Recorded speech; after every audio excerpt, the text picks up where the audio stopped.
ಬ್ರಾಹ್ಮಿ ಎಲೆ ಅಥವಾ ಒಂದೆಲಗ ಇದರ ಚಟ್ನಿಯನ್ನು ಹೇಗೆ ಮಾಡೋದಂತ ಇವತ್ತು ತೋರಿಸ್ಕೊಡ್ತಾ ಇದ್ದೀನಿ. ಇದು ತುಂಬ ಆರೋಗ್ಯವಾದ ಒಂದು ಅಡುಗೆ ಅಂತ ಹೇಳ್ಬೋದು.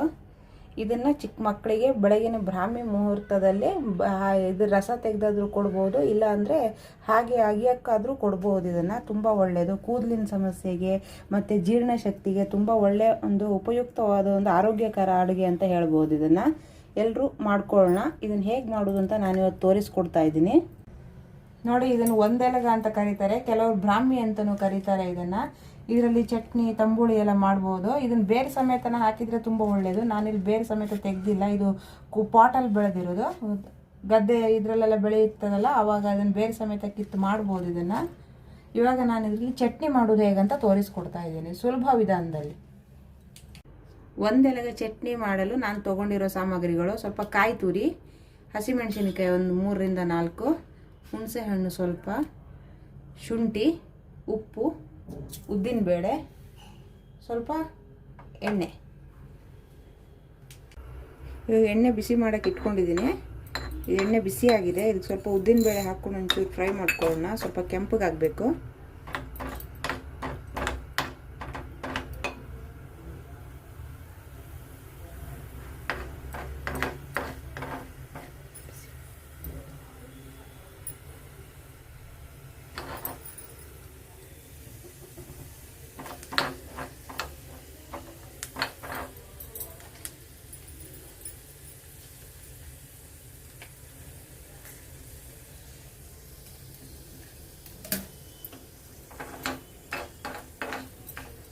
ಉದ್ದಿನಬೇಳೆ ಕೆಂಪಗಾಗಿದೆ. ಹಸಿಮೆಣಸಿನಕಾಯಿ ಹಾಕ್ಕೊಳ್ಳೋಣ.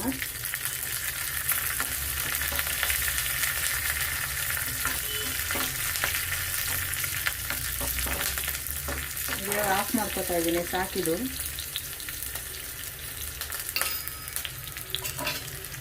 ಇವಾಗ ಇದನ್ನು ಮಿಕ್ಸಿ ಜಾರಿಗೆ ಹಾಕೋತಾ ಇದ್ದೀನಿ. ತುರಿದಿರೋದು ಕಾಯಿ, ಉಪ್ಪು ಎಲ್ಲ ಒಟ್ಟಿಗೆ ಹಾಕ್ಕೊಳ್ತಾ ಇದ್ದೀನಿ.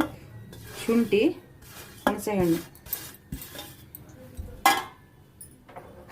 ಫ್ರೈ ಮಾಡ್ಕೊಂಡಿರೋ ಉದ್ದಿನಬೇಳೆ ಮತ್ತು ಹಸಿಮೆಣಸಿನ್ಕಾಯಿ ಎಲ್ಲ ಒಟ್ಟಿಗೆ ಹಾಕ್ಕೊಂಡು ರುಬ್ಕೊಳ್ಳೋಣ. ಒಂದೆಲಗ ಇದನ್ನು ಹಸಿನೇ ಹಾಕಬೇಕು, ಹುರಿಬಾರ್ದು.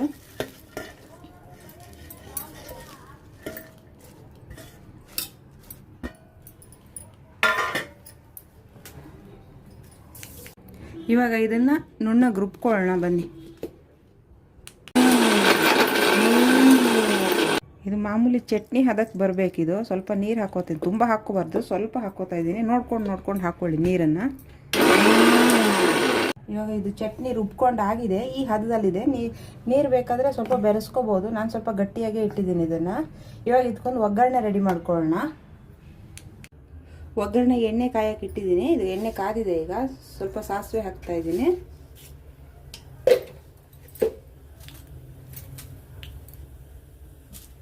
ಒಣಮೆಣಸಿನ್ಕಾಯಿ,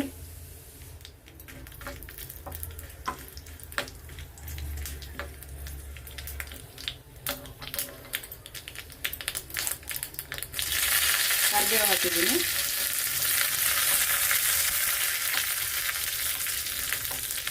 ಹಿಂಗೆ ಬೇಕಾದರೂ ಹಾಕೋಬೋದು ಒಂದು ಚಿಟಿಕೆ, ಆಮೇಲೆ ಹಾಕ್ತಾ ಇಲ್ಲ. ಇದಾಗಿದೆ. ಇವಾಗ ಹಾಕ್ಕೊಳ್ಳೋಣ.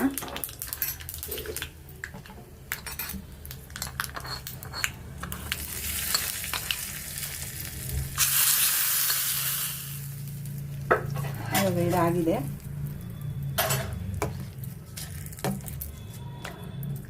ಇವಾಗ ಇದು ರೆಡಿಯಾಗಿದೆ. White rice, boiled rice, chapati, dosa ಎಲ್ಲದಕ್ಕೂ ತುಂಬ ಚೆನ್ನಾಗಿರುತ್ತೆ.